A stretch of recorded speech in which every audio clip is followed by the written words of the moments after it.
如果明天你突然走不动了，躺在床上连翻身都困难，你靠谁？你先别急着回答，在心里头仔仔细细的盘算一遍。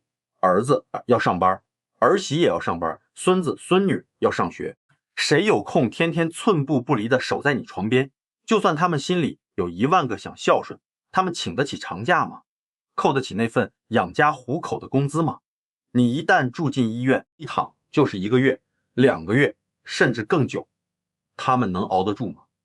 我这不是在故意吓唬谁，我是在把生活最粗糙的一面翻开来给你看。你再接着往下想，你现在手头能动的存款到底有多少？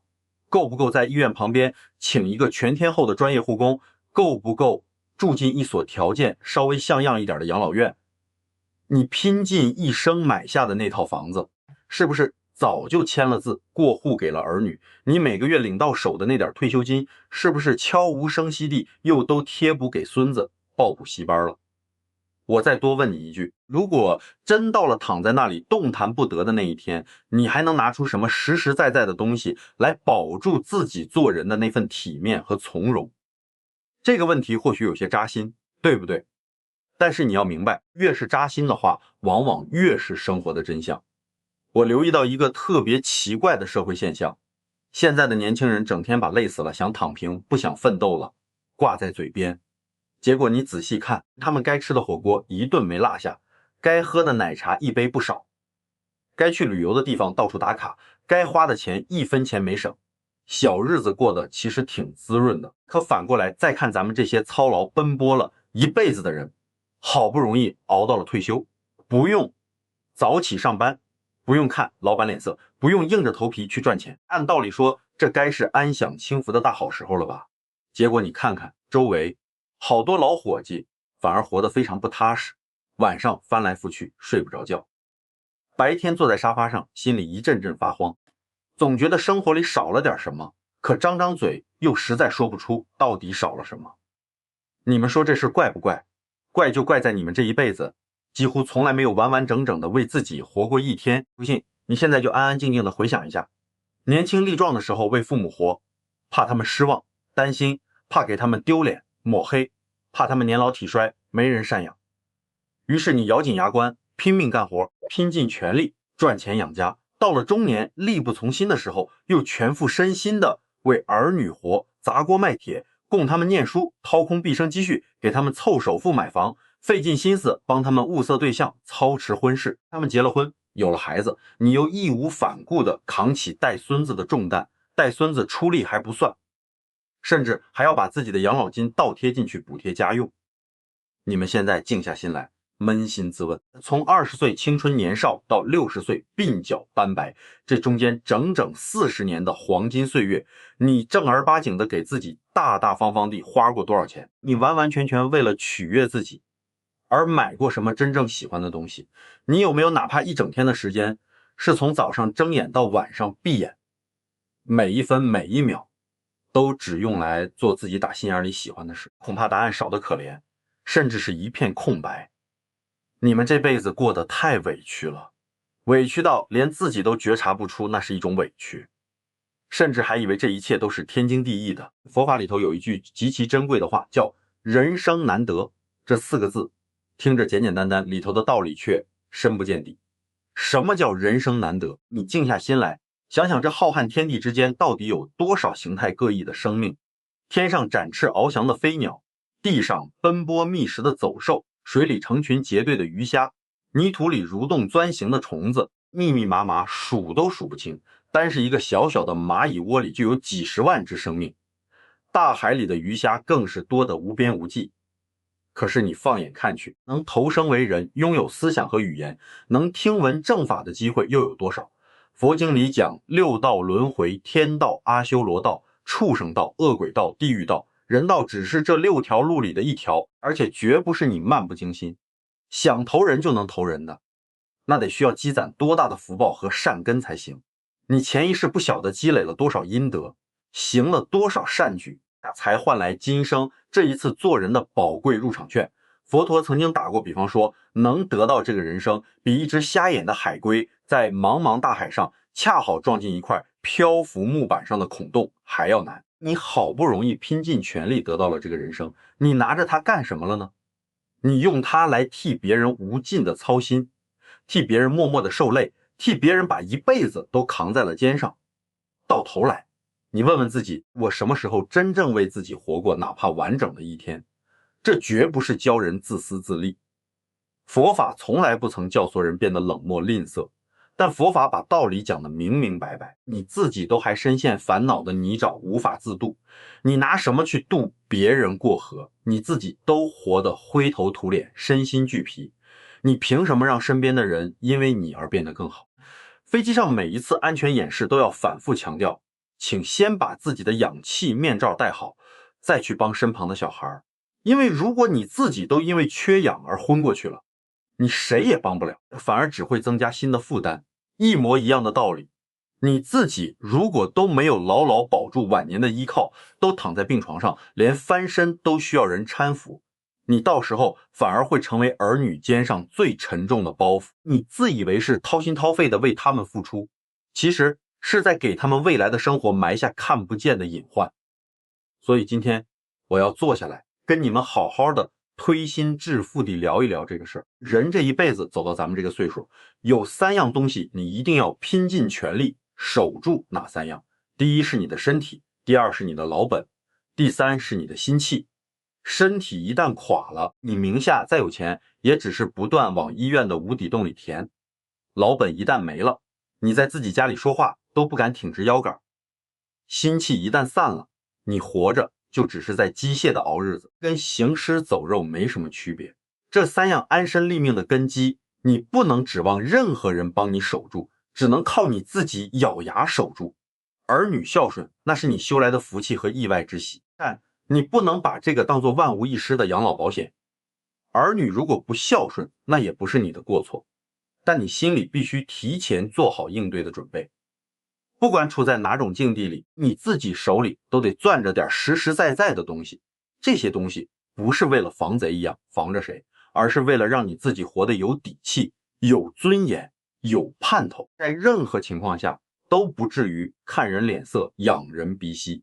你们听明白了没有？这就是咱们今天要敞开聊一聊的核心，不是教你变得自私算计，是教你学会回过头来爱自己。你这辈子为别人操了那么多心，现在也该为自己想一想，活一回了。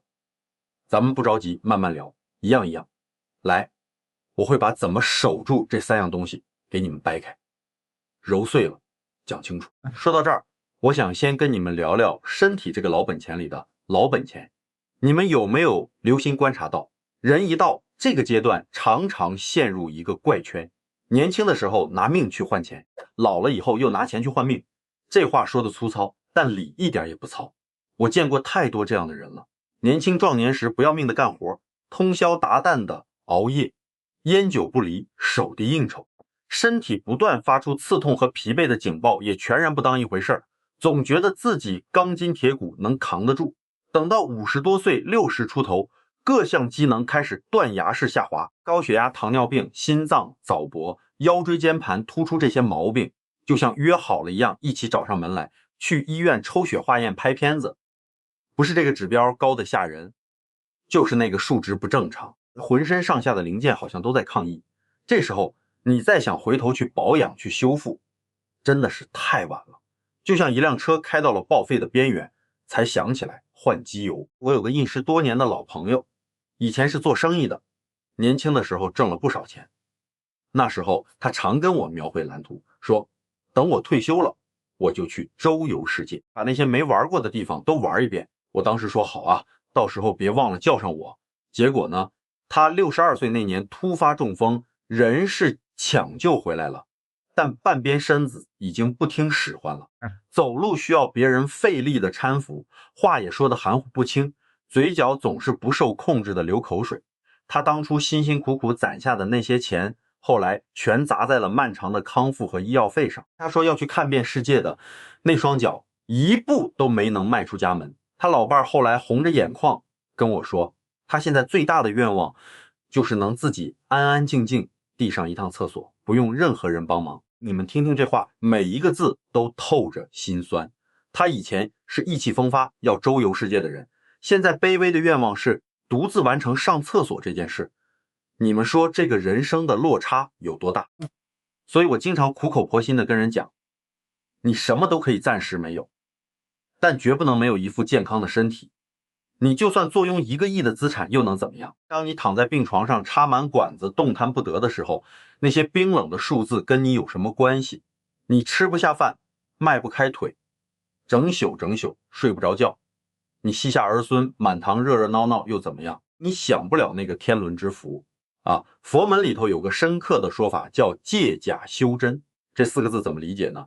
这个由筋骨血肉构成的肉身，它本质上是虚幻的，是地水火风这4大元素暂时聚合在一起的产物，早晚有一天会4大分离，这个躯壳就会消散归于尘土，所以说它是假。但是呢，你要在这人世间修行，你要开启内在的智慧，你要积累深厚的福报，你又必须依靠这个虚假的身体作为载体去实践去行动。没有这个身体，你拿什么去诚心念佛？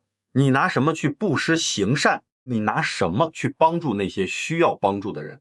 所以说身体这个东西说它假也假，但你还真的一刻都离不开它。你必须把这个临时的住所给照看好，修缮好，才能借助它去修那颗如如不动的真心。这个道理其实一点不玄乎。你想一想，你重感冒发高烧的时候，还有心情去思考别的事情吗？头疼欲裂的时候，你能静下心来读一页书吗？浑身酸痛难忍的时候，你还能发自内心的露出笑容吗？身体一旦垮塌，什么好心情都没了，什么善念正念都被烦躁取代了。修行的事想都别想，活着都觉得费劲，还谈什么修行？所以你看，很多真正通达佛法的人，绝不会刻意去糟蹋自己的身体。他知道这个身体是修行的庄严道场，是做功德的本钱。你把本钱都挥霍光了，你拿什么去积累？有些人陷入误解，觉得修行人不是应该彻底看破，放下不在乎身体吗？不是应该像苦行僧一样折磨自己吗？这完全是误会。佛陀当年在苦行林里苦修了6年，饿得皮包骨头，形如枯槁。后来他发现这条路是走不通的，才坦然接受了牧羊女供养的乳糜，恢复了体力，然后在菩提树下进入甚深禅定，最终开悟。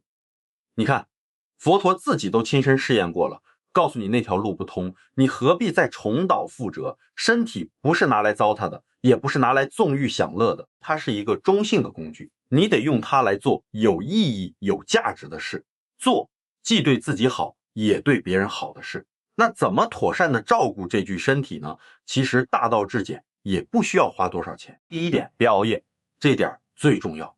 你看现在多少人晚上11、2点还躺在被窝里举着手机刷短视频，那个东西越看脑子越清醒，越看越睡不着，第二天醒来头昏脑胀，精神萎靡，长期这样身体不垮才是怪事。老祖宗传下来的作息是最科学的，日出而作，日落而息，天黑了就安然入睡，天亮了就抖擞起床。你顺应天地的规律，身体自然阴阳调和，你非要跟天地对着干，那就是自讨苦吃。第二点，吃简单点，你不需要什么山珍海味，粗茶淡饭最养人，少油少盐，多吃应季蔬菜，适当减少肉食，每顿饭只吃7分饱就够了。别总是把自己撑得肚皮发胀，肠胃负担过重，反而容易诱发百病。第三点，动一动，你不需要花钱去健身房，更不需要硬撑着去跑马拉松，每天出去慢走半小时，在公园打打太极拳，伸伸胳膊甩甩手就够了。关键是持之以恒，不能3天打鱼2天晒网。第4点，心要宽，这个最难做到，但也最关键。我见过很多人身体上的病，病根其实全在心理上，生闷气、想不开、放不下、过度操心，这些东西郁结在心里，早晚把5脏6腑都拖垮。你去观察那些长寿的老人，他们有一个共同点，就是心宽，什么事都不往心里去，什么人都懒得跟他计较。你骂他，他呵呵一笑；你亏待他，他也毫不在乎。这种人身体哪能不好？佛法里头讲，心静则国土静。你这个心清净了，你整个人的气场都清净。你心里头乌烟瘴气的，身体这个国土又怎么可能风调雨顺？所以说养身先养心，你心里头敞亮了，身体的毛病自然就少了一大半。这是第一样要死死守住的东西，你的身体。你把身体照看好了，你才有本钱去享福，去做你想做的事。你身体垮了，一切都化为泡影。好了，身体的事先放在这儿，再来说说第二样必须守住的东西，你的老本。我知道一提到钱这个字，很多人就觉得俗不可耐，尤其是咱们这个年纪的人，总觉得跟儿女谈钱伤感情，好像一开口提钱就显得自己小气自私，不够大度。我跟你们说，这个观念一定要掰过来，钱这个东西它不是万能的，但离开它是万万不能的。你年轻的时候可以清高，可以说我不在乎钱，因为你有力气有技能，随时可以出去挣。可你到了这个腿脚不利索，脑子反应也慢，半拍的年纪你再出去找活干，谁还会要你？所以老了以后手里必须攥着一笔属于自己的钱，这不是贪婪，这是给自己留一条退路。我见过太多让人心里发凉的事了。有个老太太老伴走得早，她一个人含辛茹苦把独生子拉扯大，那个儿子也算争气，考上了好大学，找了份好工作，又娶了个漂亮媳妇。老太太心里乐开了花，觉得自己这辈子没白受苦。儿子要买房，她把攒了一辈子的积蓄全拿出来了，30多万一分不留，毫无保留。儿子当时信誓旦旦地拍胸脯说，妈，你放心，以后我养你。他信了房子写的谁的名字？儿子和媳妇的名字。老太太觉得这是理所当然的，自己老了要那个名字有什么用？头几年还好，儿子媳妇对他挺客气，可是后来孙子出生了，媳妇辞了职不上班了，家里开销陡然增大，儿子的压力也大了。老太太每个月那点微薄的退休金不但不够用，还要倒贴进去买菜买奶粉。慢慢的媳妇的脸色就越来越不好看了，嫌他做饭不合口味，嫌他带孩子不够科学，嫌他这里邋遢那里碍眼。儿子夹在中间也不敢多说什么，怕媳妇闹离婚。老太太心里苦得像黄连，她想搬出去自己租房子住，但是钱全都给了儿子，她拿什么去租房？她想回老家，老家的房子早就卖了，她现在就像一只被困在笼子里的老鸟，是真正的无处可去。有一回他跟我聊起来，声音都是抖的，说我现在在自己家里跟个外人似的，吃饭都不敢上桌，都是等他们吃完了我再上厨房去吃点剩的。我听完心里像堵了块石头，很不是滋味。你们想想，这个老太太做错了什么？她一辈子勤勤恳恳，把所有的爱所有的积蓄都给了儿子，她错就错在给的太干净了，一点底牌都没给自己留。你手里没钱，你在家里说话就是没有分量，这就是冰冷又残酷的现实。不管你承不承认它，都在那里。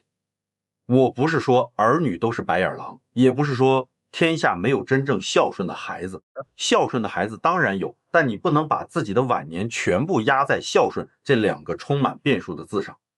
为什么呢？因为孝顺这种情感是动态变化的。儿子没结婚之前，他可能真是孝心满满，可是他结了婚，他就不是单独一个人了，他是一个家庭的核心，他得照顾老婆的情绪，他得背负孩子的教育，他得在职场拼杀，保住饭碗，他的精力他的钱都要往那些地方分流。你指望他像小时候那样心无旁骛地围着你转，这根本不现实。这不是说他变坏了，这是人之常情，每个人都有自己的日子要负重前行，你不能怪他，但你得有这个心理准备。佛法里头讲因果讲得非常透彻，你种什么因就得什么果，但很多人只知道在别人身上找因果，不知道在自己身上找。你把钱全给了儿女，你种的是什么因？你种的是依赖的因，你在潜意识里告诉自己，我的晚年要靠他们。可问题是他们靠不靠得住，不是由你的愿望决定的。这里头有他们的姻缘，有他们配偶的姻缘，甚至还有上一辈子的恩怨纠葛，复杂得很。你唯一能牢牢决定的是你自己手里有没有东西。你手里有钱，你就有主动的选择权。你想请个保姆，你请得起；你想住好一点的养老院，你住得起；你不想看任何人的脸色，你可以关起门来自己清清静静的过。这叫什么？这叫底气。你手里没钱，你就完全没有选择权，你只能看人家高不高兴，高兴了给你个好脸色，不高兴了就把嫌弃写在脸上，这叫什么？这叫受制于人。所以我跟你们推心置腹地讲，钱这个东西不是让你当一毛不拔的守财奴儿女，确实遇到迈不过去的坎儿了，你该帮还是要帮，但是帮有帮的红线，你不能把自己的老本全部都搬出去。什么叫老本？就是不管发生天大的事，这笔钱你都不能动的儿子做生意，亏了你可以适当帮一点，但老本不能动。女儿换房插首付，你可以酌情贴一些，但老本不能动。你得给自己雷打不动的留这么一笔钱，留到你走不动的那一天，专用的。这笔钱谁来要都不能给。还有你那套安身立命的房子，你们务必记住我的话，房子的名字轻易不要改，不要过户。我晓得很多人心里盘算着，反正早晚是儿女的，不如早点过户，省得以后交遗产税办手续麻烦。你们这样想就大错特错了。房子在你名下，你就是这个家的主人。房子一旦过户，你就瞬间变成了寄人篱下的客人，这个区别大了。去了，我见过有人房子过户以后，儿女的脸变得比翻书还快，直接找借口让老人搬出去的。还有那表面上客气点的，不赶你走，但让你住最小最阴暗的那间房，孙子反而霸占着宽敞明亮的大房间，你心里憋屈不憋屈？你还没地方去讲理，因为房子是人家名下的产业，人家想怎么安排就怎么安排。所以这个事儿你们一定要想清楚，房子和存款，这是你晚年最后的2张护身符。你把这2张牌轻易打出去了，你就赤手空拳，什么牌都没有了。当然了，话说回来，你也不能走另一个极端，把钱看得比命还重，1分钱都舍不得花，临到生命尽头还在琢磨给儿女留多少遗产，这也是糊涂。你活着都不舍得善待自己，你攒那么多干什么？带到棺材里去吗？钱这个东西生不带来死不带去，你该花的要花，该享受的要享受，你对自己好一点，这不叫自私，这叫惜福。但是花归花，享受归享受，底线一定要守住。你的养老钱，你的救命钱，这个雷打不动的根基不能动，其他的你愿意怎么花就怎么花，给儿女也好，给自己也好，你高兴就行。这就是第2样要守住的东西，你的老本。身体是本钱，存款也是本钱，这2样都牢牢守住了，你晚年才能活得踏踏实实。好，这2样说完了，接下来咱们直面一个更扎心的话题，儿女。我晓得这个话头一提起来，很多人心里立刻就不是滋味了。你辛辛苦苦把他拉扯大，他现在对你爱搭不理的，你掏心掏肺为他付出，他觉得理所当然，你心里能没有怨气吗？有怨气是正常的，人非草木，但怨气归怨气。你得想明白一件事，你跟儿女之间的关系是怎么一步一步走到今天这个局面。很多人习惯去责怪儿女不孝顺，但你们有没有想过，你年轻的时候是怎么跟他们互动的？我说这话不是要给不孝的儿女开脱罪名，我是想让你们看清楚一个道理，因果这个东西不只是缥缈的前世今生，它也在你这一辈子的历程里精准的运作着。你今天怎么对他，他明天就怎么对你，这就是活生生的现前因果。我给你们举个例子，有一对老夫妻，家里2个儿子，大儿子孝顺的没话说，嘘寒问暖，随叫随到，小儿子却几乎不登门。按说一个爹妈生养的差别怎么会这么大呢？后来我跟他们深聊，才晓得了根源。这对夫妻年轻的时候偏心偏得厉害，大儿子是头一个宝贝得不得了，什么好吃的好喝的都先给他，什么好东西都紧着他。小儿子呢，从生下来穿的就是哥哥剩下的旧衣服，玩的是哥哥玩腻了的破玩具，就连过年给压岁钱，大儿子的红包都比小儿子的厚。你说小孩子懂什么？他什么都懂，只是不说，他心里早就种下了一颗冰冷的种子。爸妈不疼我，他们只疼哥哥。这颗种子几十年过去，长成了一棵大树。他不是不想孝顺，他是心里有一道过不去的坎儿。他觉得凭什么？凭什么小时候什么好事都没我的份儿？现在老了要人赡养了，你们倒想起我来了。你看，这就是现前因果。当年你种了偏心的因，现在就得了疏远的果。怪谁呢？怪不了孩子，只能怪自己当年没有一碗水端平。当然，我也不是说所有的亲子问题都是父母的错，有些孩子确实是天生跟你缘分浅，不管你怎么对他，他就是跟你亲近不起来。这里头有更深更远的宿世因缘，不是我们凡夫俗子能完全看透的。但是，不管那些看不见的因缘是什么，有一点是你现在还能牢牢把握的，就是你当下怎么跟他相处。很多父母跟儿女之间不可调和的矛盾，说白了就是2个字：控制。你们扪心自问，是不是总想管着孩子？他的工作你要插手，他的婚姻你要干涉，他生了孩子你还要去管他怎么教育下一代。你觉得这是无私的关心，可在孩子眼里呢，这是窒息的控制，是不信任，是你觉得他不行，他都30、40岁的人了，你还把他当没断奶的小孩子，他做什么决定你都要插一嘴，他说什么话你都要反驳2句。时间长了他烦了，他累了，他躲着你了，你反过来怪他不孝顺。你有没有想过，是你自己先把他推远的？所以我跟你们讲，你要想晚年儿女跟你亲，你现在就得学会一样东西，放手，他的事儿让他自己做主。他做对了，你真心实意的夸他；他做错了，你也千万别把我早就跟你说过那句最伤人的话甩出去。那句话一出口，他在你面前就永远是个失败者，永远是那个不听话的小孩。他心里能舒服吗？你就算看不惯他的选择，你也忍着，你可以私底下担心，但不要当面叨叨。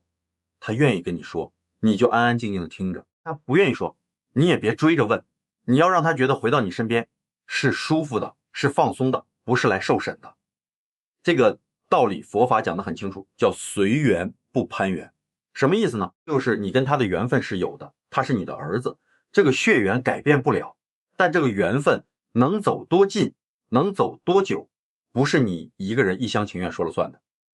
你盼着他放不下他，非要他按你的心意来，这叫攀缘。你越攀他越跑，你随他的缘，他愿意亲近就亲近，他想保持距离就保持距离，你不强求不勒索，这叫随缘。说也奇怪，你随了他的缘，他反而可能越走越近；你松一松，他反而靠过来；你抓得越紧，他反而挣脱得更厉害。还有一点很重要，你要学会发自内心的欣赏你的孩子。我们这一代人从小接受的是什么教育？是打击式教育。你考了90分，家长说你怎么没考100分？你拿了第2名。家长说你怎么不是第1名？你从小到大很少听过一句发自肺腑的你真棒。所以我们当了父母以后也是这个路子，对孩子批评多肯定少，挑毛病多夸奖少。我们觉得这是为他好，怕他骄傲，怕他飘了。可结果呢？孩子长大了跟你不亲，因为在他的记忆里，你永远是那个挑剔的批评者，不是那个欣赏他的人。人都愿意亲近欣赏自己的人，这是人之常情。你想想，你自己是不是也愿意跟说你好话的人待在一起？你要是到现在还没来得及夸夸你的孩子，还不晚，找个机会跟他说一句，你这些年不容易，我看在眼里，你做的挺好的，就这么一句话，可能比你给他10万块钱还管用。好了，关于儿女的事，我今天就讲这么多。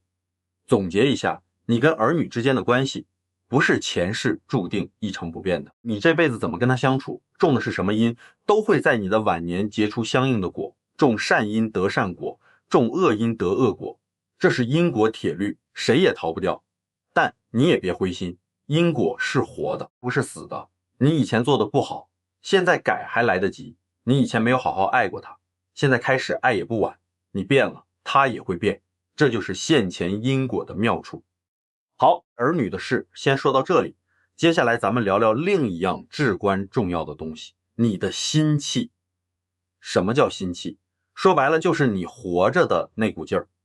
你们有没有发现有些人退休以后老得特别快，明明刚退的时候还精神抖擞的过个1、2年，整个人就肉眼可见的垮下来了，背也驼了，眼神也散了，走路都没力气了。你说他是身体出问题了，也不全是，去医院检查没什么大毛病，那问题出在哪儿？出在心里头，他心里那股劲儿没了。以前上班的时候，每天有事做，有目标，有人等着他，虽然累，但日子是充实的。现在呢，一睁眼一整天都是空的，没人需要他了，没事等着他了，他突然不知道自己该干嘛了。这种感觉说起来好像没什么，但真的很要命。你们想想看，一个人吃饱了睡，睡醒了吃，然后坐在那儿发呆，等天黑了再睡，第二天起来又是一样的循环。今天跟昨天一样，明天跟今天一样，后天跟明天一样。这种日子过一天两天没什么，过1个月2个月就开始难受了，过1年2年人就废了。我跟你们讲，这种空虚比生病还难熬。生病了，你至少有个盼头，盼着病好。可是这种空虚呢，它不是病，你治不了，它没有尽头，你看不到头，你每天醒来就是熬到晚上睡着，第二天醒来接着熬，时间一长，人就开始胡思乱想了，想以前的事儿，越想越后悔，想以后的事儿，越想越害怕，然后就开始怀疑，我活着还有什么意思？你们别觉得我在吓唬人，这种事儿我见得太多了。很多老人得了抑郁症，不是因为身体不好，不是因为儿女不孝，就是因为心里空了，找不到活着的意义了。佛法里头有句话叫心有所住则生烦恼，什么意思呢？就是你的心它得有个地方安住，它安住在正的地方，你就安宁，它没地方安住，到处乱飘，你就烦躁。你们想想，年轻的时候你的心安住在哪里？安住在工作上，安住在孩子身上，安住在养家糊口上，虽然累，但你的心是定的，因为它有地方待着。现在呢，工作没了，孩子大了，不需要你了，你突然发现你的心没地方放了，它在你的胸口里头乱撞，找不到着落，所以你坐也不是，站也不是，干什么都提不起兴趣。这不是你懒，是你的心找不到家了。那怎么办呢？你得给你的心重新找一个家。这个家是什么？就是兴趣，就是爱好，就是一件能让你全身心投入进去的事儿。我晓得一提到培养兴趣爱好，很多人就犯难了，说我这辈子就知道干活没什么爱好。还有人说，我都这把年纪了，学什么都学不会。我跟你们讲，这些都是借口。什么叫爱好？不是说你非得弹钢琴、画油画、写书法才叫爱好。你喜欢养花，那就是爱好；你喜欢下棋，那就是爱好；你喜欢遛弯，喜欢唱戏，喜欢跟老朋友聊天，这些都是爱好。爱好没有高低贵贱，只要是你喜欢的，能让你投入进去的就行。关键在哪里？关键在你愿不愿意迈出那一步。很多人的问题是他不愿意试，他还没做呢，就给自己下了定论，我不行，我学不会，我这个年纪了还折腾什么？我告诉你们，这种想法最害人。佛法里讲万法唯心，就是说一切都是你的心在做主。你心里觉得自己行，你就行；你心里觉得自己不行，你就真的不行。不是事情难，是你的心先把自己给否定了。你们有没有注意到，那些活得有滋有味的老人都有一个共同点，他们对什么都好奇，对什么都有兴趣。你跟他说，老张，社区有个书法班，去不去？他说好啊，去看看。你跟他说，老李新开了个公园，咱去逛逛。他说走走走，去看看。他永远是这个态度，去看看，去试试，去玩玩。他不会先想我行不行，他先去了再说。这种人，你看他的眼睛是亮的，他的脸上是有笑容的，他的日子是有奔头的。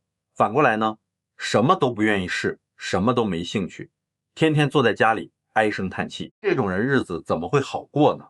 所以我跟你们讲，你们现在就要开始找什么？找一件你愿意花时间去做的事，不用太复杂，从小事做起。你喜欢做饭，那就每天研究一道新菜，把它做到极致。你喜欢种花，那就把你那个阳台打理成一个小花园。你喜欢听戏，那就去公园找那些一起唱戏的老伙伴，跟他们一起唱。你把时间花在这些事情上，你就没空去胡思乱想了。你的心有了寄托，它就不会到处乱跑了。而且我告诉你们，人啊越动，脑子越灵光，越不动越生锈。你现在开始学新东西，不但不会累坏你，反而会让你越活越年轻。那些天天什么都不干，就知道躺着看电视的老得最快。那些折腾这个折腾那个闲不下来的，反而精神的很。你的脑子在转，你的身体就在跟着动，你的心里有盼头，你的精气神就散不掉。还有一点，你们要记住，跟人打交道很重要。人是群居的动物，你一个人闷在家里闷久了会出问题的。你得出去走动走动，跟老朋友聚一聚，跟邻居聊一聊，去社区参加活动，哪怕就是在公园里坐着，跟几个老头老太太一起晒晒太阳，说说闲话，心情都会好很多。你别觉得这是浪费时间，人活着不是光吃饭睡觉就行的，你的心需要跟别人连接，这个连接断了，你就成了一座孤岛，孤岛待久了，人会发疯的。所以这第三样东西，心气儿你可千万要守住。身体是本钱，钱是底气，心气儿是活着的劲头，这三样都有了，你的晚年才叫晚年。这三样少了哪一样，日子都不好过。好，三样东西都说完了，你们可能心里在想，道理我都懂，可是到底该怎么做呢？别急，这一章我就跟你们掰扯掰扯，具体怎么修。一提到修行，很多人脑子里就冒出一幅画面，深山老林里头，一个和尚坐在那儿打坐，一坐就是几个小时，动都不动。你们是不是觉得那才叫修行？我告诉你们，那只是修行的一种，而且不一定适合咱们普通人。真正的修行不在深山里，不在庙堂上，就在你家里头，就在你每天的一粥一饭一言一行里。佛门里有句话叫搬柴运水皆是道，什么意思？就是你劈柴挑水做饭扫地，这些最普通的事做好了都是修行，不是非得念经打坐才叫修。你把日子过好了，把心照顾好了，这就是修。那具体怎么修呢？我给你们讲几个实实在在的方法。第一个，修你的嘴。你们有没有发现，人老了以后特别爱唠叨，儿女做什么你都要说两句，孙子做什么你都要管一嘴，你觉得是好心，可人家听了烦，时间长了他们就躲着你了。还有就是背后说人闲话，张家长李家短，谁谁谁又怎么了，谁谁谁又不好了，这种话说多了造口业。什么叫口业？就是你嘴巴造的孽。佛法讲恶口两舌妄语绮语都是口业，你说了伤人的话，说了挑拨的话，说了假话，说了没用的废话，这些都在给自己种恶因。所以修行第一步，先管住自己的嘴，该说的说，不该说的别说，不确定的话别乱讲，伤人的话咽回去，儿女的事能不管就不管，别人的闲事能不聊就不聊。你把嘴管住了，你会发现麻烦少了一大半，人际关系也顺了。第二个，修你的心，这个最难，但也最重要。什么叫修心？就是看住你自己的念头。你们有没有注意到，人一闲下来，脑子里就开始乱想，想以前的事儿，越想越后悔，想别人对不起你的地方，越想越生气，想以后会怎么样，越想越害怕。这些念头就像野草一样，你不管它，它就疯长，把你整个人都缠住了。怎么办呢？佛法里有个方法叫念起即觉。什么意思呢？就是你那个念头一起来，你马上要觉察到它，你不要跟着它跑，你就看着它，看它从哪儿来，看它往哪儿去。你这么一看，它反而没劲了，慢慢就散了。打个比方，你坐在河边看水里的落叶，叶子飘过来了，你看见了，但你不用跳下去捞它，你就看着它飘过去就行了。念头也是一样，它来了，你知道了，但你不用抓住它不放，你让它来，让它走，你就坐在那儿看着，时间长了，你的心就越来越静了。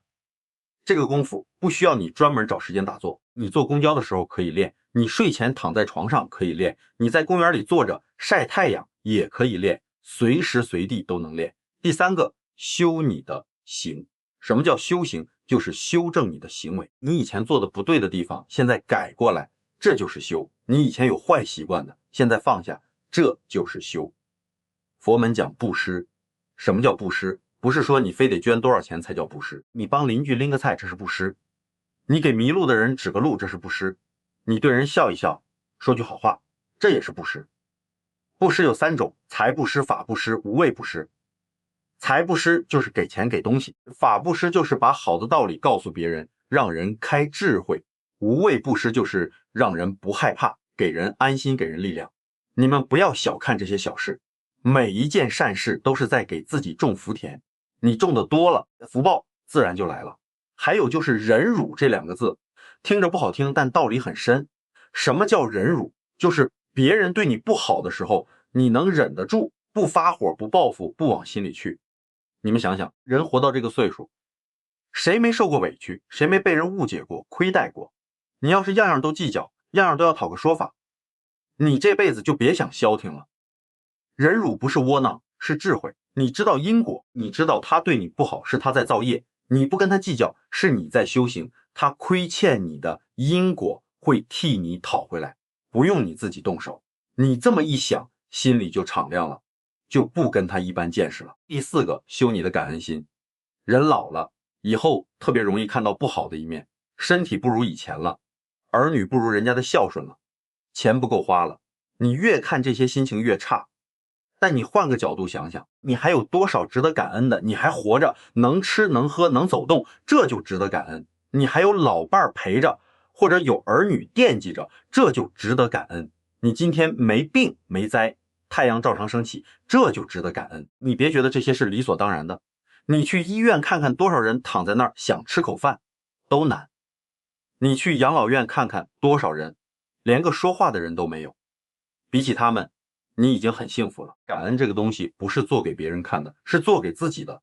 你心里常常怀着感恩，你就不容易起怨气、起怒气，你的心就是平和的、喜乐的。佛门里讲随喜功德，什么意思？就是看到别人好，你也替他高兴，你不嫉妒、不眼红，你发自内心的为别人欢喜，这种心态本身就是修行。你们记住了，修嘴、修心、修行、修感恩，这4样做好了，你就是在修行。不需要出家，不需要吃素，不需要天天念经，把这4样落实到每一天的生活里就够了。佛法从来不是高高在上的东西，它就在你的锅碗瓢盆里，在你的一粥一饭里，在你跟人说的每一句话里，你把日子过好了，把心照顾好了，这就是最大的修行。好了，这一章讲的都是实操的东西，你们回去可以试试看，不用一下子全做到，慢慢来，一样一样改，改一点就进步一点，改10点就进步10点。修行嘛，就是这么回事，急不得的。好，咱们今天聊了不少了，临了了，我再跟你们啰嗦几句，你们别嫌我烦，我是真怕你们听完就忘了。人老了，记性不好，我也这样听完，一转眼就不记得了。所以重要的事情，我再给你们提一提。今天咱们讲的，说来说去就是3样东西。第一，你的身体，这是你修行的道场，是你享福的本钱。你把身体搞垮了，有再多的钱，再孝顺的儿女，你也享不着那个福。所以该睡觉睡觉，该吃饭吃饭，该锻炼锻炼，别不当回事儿。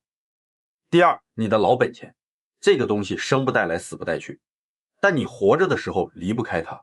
该帮儿女可以帮，但你的底线要守住，房子存款轻易不要动，手里有粮，心里不慌。第三，你的心气，这个最重要，你心里有盼头，有寄托，有想做的事，你这个人就活得有滋味。你心里空了，什么都没意思了，那就真的完了。这3样就是你晚年的3条腿少了哪一条，这个桌子都立不稳。你们记住了没有？记不住没关系，回头把这个视频再看一遍，好道理讲完了。接下来我想跟你们说点更深的，你们有没有想过，这一辈子忙忙碌碌的到底图什么？年轻的时候图挣钱，中年的时候图孩子有出息，现在老了你图什么？我告诉你们，人活一辈子，到最后能带走的东西只有2样，一个是你造的业，一个是你修的福。你挣的钱带不走，你住的房子带不走，你的儿女孙子老伴通通带不走，两眼一闭，两腿一蹬，这些全都跟你没关系了。那什么能带走？你这辈子做的好事、坏事种的善因、恶因，这些跟着你走。佛法里讲万般带不去，唯有业随身。所以你们想想，你这辈子到底种了多少善因？你可能会说，我也没做过什么坏事啊，我就是普普通通过日子啊。是啊，你没做过大恶，但你做过多少大善呢？我不是要让你们惭愧，我是想跟你们讲，现在开始还来得及。你们晓得什么叫法布施吗？布施有3种，财布施就是给钱给物，无畏布施就是让人不害怕，给人安心，法布施就是把智慧把道理传给别人，让人开窍，让人想通。这3种布施里头，哪种功德最大？法布施。为什么呢？道理很简单，你给人钱他花完了就没了，你救他一次穷救不了他一辈子，但你让他想通了一个道理，这个东西跟他一辈子，他不再钻牛角尖了，他不再造恶业了，他的命就改了，而且他想通了，他还会去影响身边的人，他的老伴、儿女、朋友都会因为他的改变而受益。这叫一灯能燃百千灯，你点亮了一盏灯，这盏灯又去点亮别的灯，到最后一片都亮了。所以维摩诘经里讲，一盏灯点燃100盏灯，1000盏灯，他自己的光明一点都不会减少。传播智慧这个事儿就是这样，你给出去的越多，你自己的福报越大。你想想看，你今天把这个视频分享出去，发给你的老伴、兄弟姐妹、老同学，其中有一个人，他最近正好跟儿女闹别扭，心里憋着一口气，他看了这个视频，突然想通了，原来是我管太多了，原来我该放手了。就这一念之间，他心里那个结松开了，他主动给儿子打了个电话，父子关系开始解冻。这件事是怎么发生的？就是你分享的那一下，他的改变有你一份功劳，父子和好有你一份功德。这个功德是谁的？是你的，话是我讲的，但那个缘是你接的，你就是那个点灯的人。好了，你们听到这里，如果觉得今天讲的对你有帮助，我请你做3件事。第一件，给这个视频点个赞，你点一个赞，这个视频就更容易被别人看到，你是在帮这个善法传播，再给这个世界增加一点正能量。第二件，把这个视频分享出去，发给你的老伴，发给你的兄弟姐妹，发给你那些同样到了这个年纪的老朋友。你不是在转发一个视频，你是在给他们送一盏灯。第三件，在评论区留一句话，你可以写阿弥陀佛，可以写晚年安康，可以写家和万事兴，也可以写你自己的祝愿。语言是有能量的，你写下一句善念，所有看到的人都会被你这句话加持到。好，最后我送你们一句话，身安则道隆，心宽则福厚，守住你的本，照顾好你的心，晚年的路自有光明。你们这辈子辛苦了，从现在开始好好为自己活一回。我们下期再见，阿弥陀佛。